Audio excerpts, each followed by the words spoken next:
नमस्कार. तुम्ही माझ्या हातीत पळयता आसतले कारवीचे कळे आणि फुलां दोन टायपाची आसा, व्हायट आणि पर्पल कलर.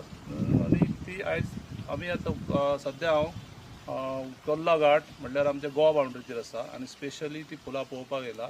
ही फुलां जवळ जवळ 7 ते 8 वर्सांनी फुलता आणि एक वेगळे तरेचो निसर्ग तयार जाता. वेगळे तरेचे एक तुम्ही जर पयले आसतले येवन जर मुद्दाम पळयात तुम्ही कितलो डोंगर एक सुशोभीत असो दिसता आणि सगळ्याक फूल डोंगर हो कारवीच्या फुलांनी फुल्ललो आसा.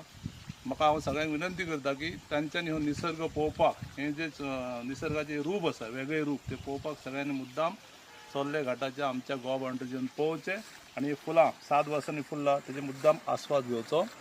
पळयात कितली सुंदर अशी फुलां आसा आणि 7 वर्सांनी फुलां म्हणजे एक वेगळे तरेचो संदेश आमकां ही फुलां दिता. म्हणजे कितें तरी वेगळेपण आसता त्या फुलां. म्हणजे 7 वर्सांनी फुलां एक्चुली झाड हे वर्सान किंवा कंटिन्यू फुलत आसता, पण ही फुलां ह्या झाडाक 7 वर्सांनी किंवा 8 वर्सांनी फुलता.